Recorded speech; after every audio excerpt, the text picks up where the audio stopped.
He has had a meteoric rise in the world of politics from serving as a one-term member of parliament, and now he's currently serving as the Deputy President of the Republic of Kenya.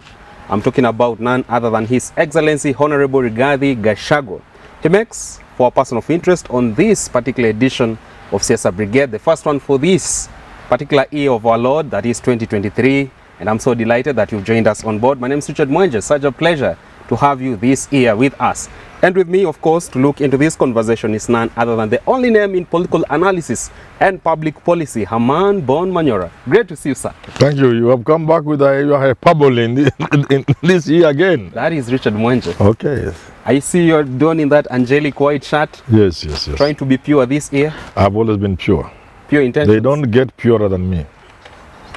Not even those who are currently in government, holier than thou. No, okay. They need to come to me for lessons on how to love your country.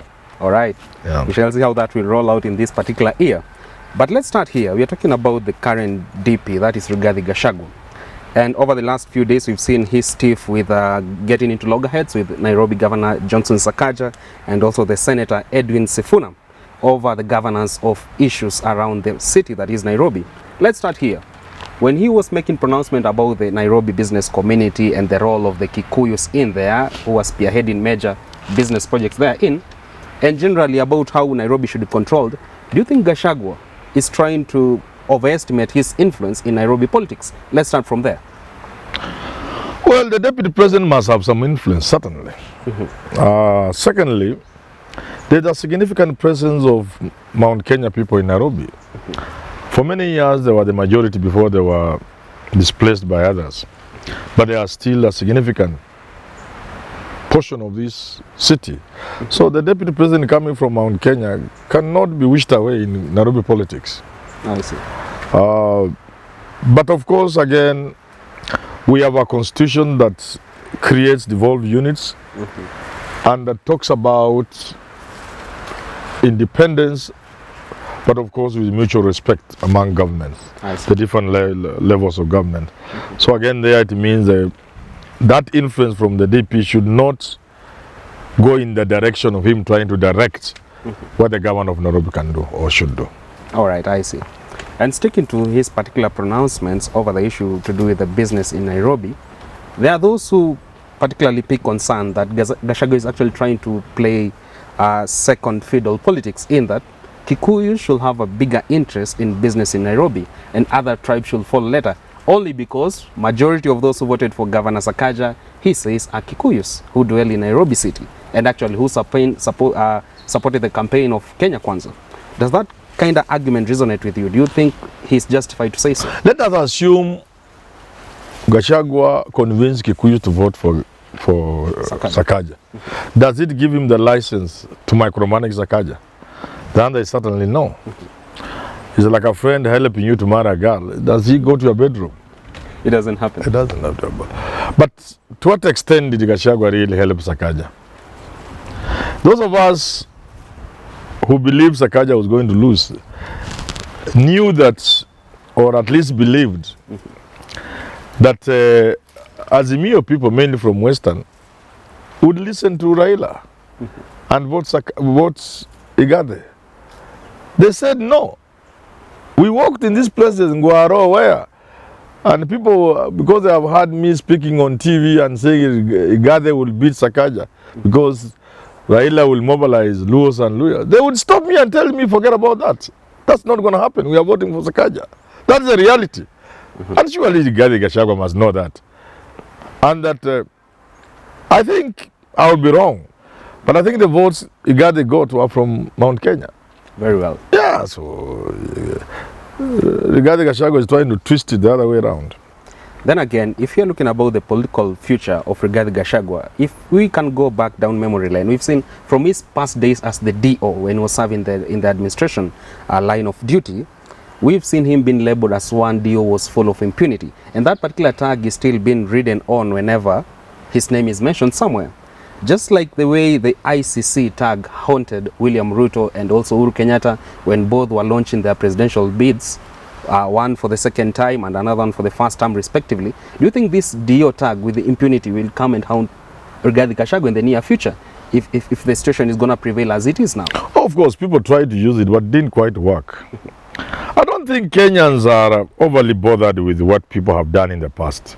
Otherwise, all these people in leadership would not be there. All these thieves and rapists and crooks and buccaneers, they would not be in leadership. So I don't think it's an issue to Kenyans so much. It is an issue to the country. It must indeed be an issue to the country. But I doubt that it has that much space in the things Kenyans consider when they are electing a leader. So I don't think that can affect regarding Gachagua in any meaningful way. All right.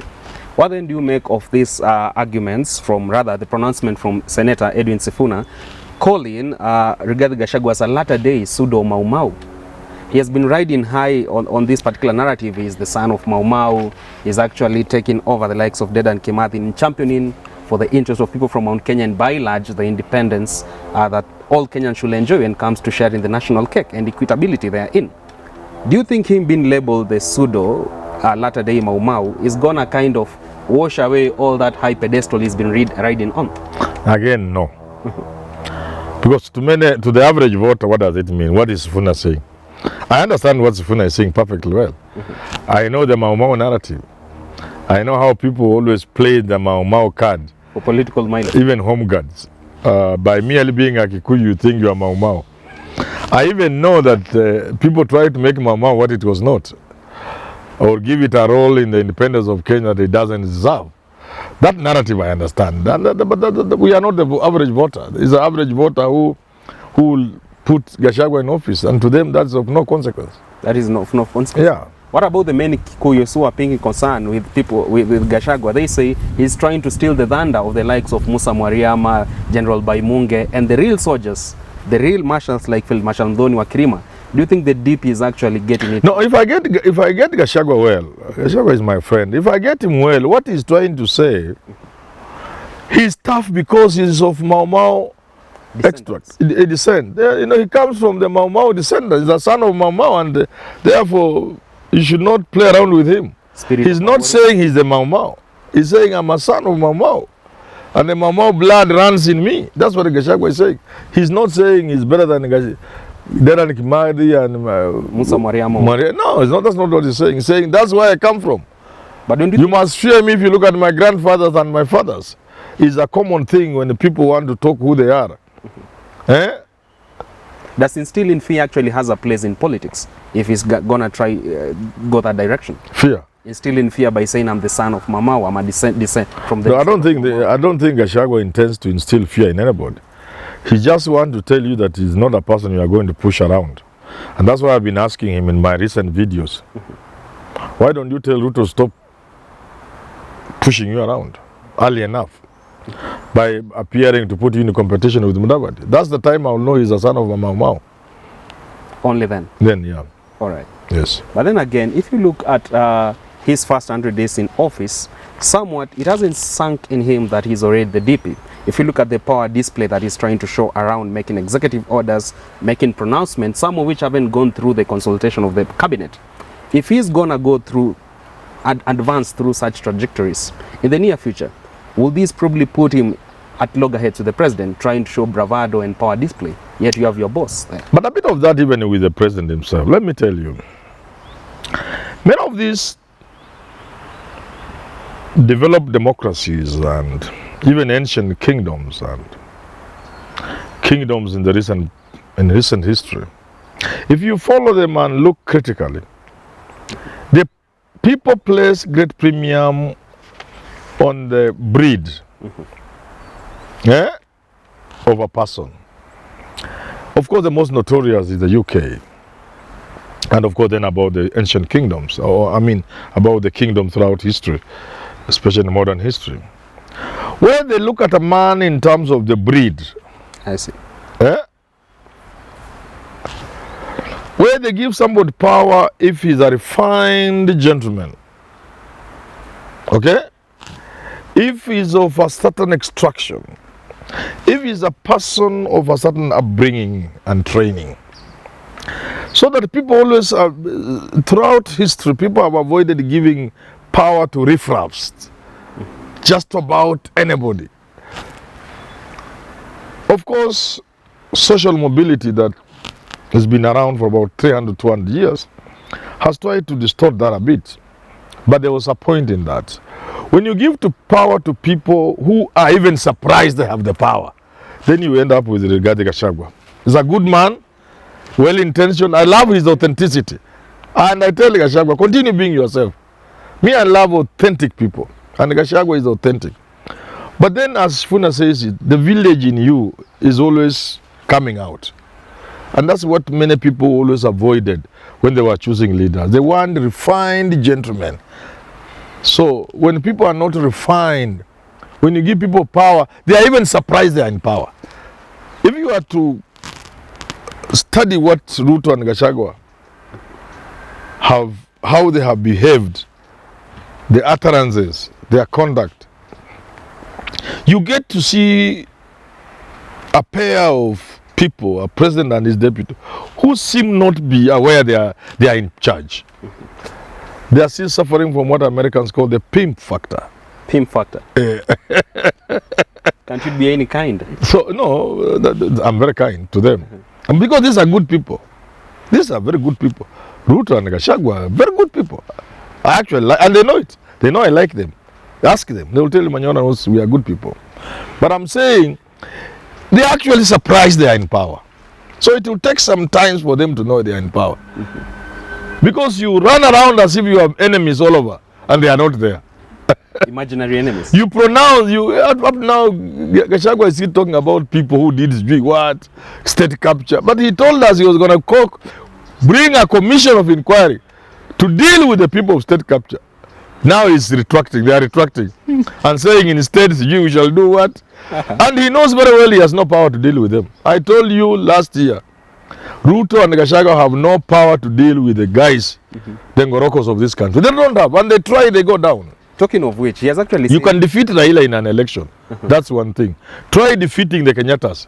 You'll go down. Try pulling them down. You will go down yourself. Talking of which, And it works like that. These oligarchs, they work everywhere. You go wherever they are. They are so powerful. At some point you may think you have won, and they are just laughing at you. watching from a distance. You can become president for one term. They just laugh at you, even 2 terms. They are patient, and they are powerful, and they are deep. Their roots go deep. One thing that, there are 2 things about these people. They are patient, but they are lethal. Lethal, you say? If you go into the animal kingdom, the most poisonous animals are the most patient animals. And they keep their... They can lay motionless for even a month in one spot. And you They are the most poisonous, for example. So, these Ngorokos, these so-called deep state, these calling state capture fellows, you can't play with them. Try pulling them. Now Gachagua has already realized these are not people you touch. So he's cutting around, oh, commission, we will not follow it. But he's still saying we'll go after them. How will we go after them? He's actually said... These are guys who have grabbed all the land in this country. Touch, hands away, Gachagua. Go to Mombasa and dispossess all the land the Mahius took. Go, Kwenda. Go to Nakuru and take all those land that these fellows took. Some of them with miles, you drive miles on their tracts of land. Sababu walinyakua, take we see if you are a man. You can't. You actually are from a very different school of thought, because Yes. Gachagua, as recent as barely 3 days ago, Yes. he has said he's gonna go after those cartels. He will who are not. there. He's lying He's to you. gonna seize their assets. Why can't he start? They are all known. People who took ADC land, do you need any inquiry? You just go to the land office and get the first what do you call it? These drawings or whatever it is. People who are built on the river. Well, don't go far. People who are ruled on river banks. Riparian land. Riparian land. Why don't you start with them? In the fullest... People have grabbed school spaces, built on road reserves. Why don't you start with those ones? If he's gonna play this kind of politics of trying to tame the Uhuru Kenyatta... People who took the squatter land in Mount Elgon. And they are known. People are trying to grab Gulana Kulal. Why don't you name them? And it's coming back. And show us the title. Say, hii ni ya fulani, hii ni ya fulani. Tume-cancel. Nako ndani ya kamiti jela. Sahi. Anakula gederi. Haya Gachagua kazi kwako. They can't. They can't. They're just talking. You can't handle these people. These deep state, oligarchs, these Ngorokos, these people are dealt with not in a civilian manner. There's always very difficult. I see.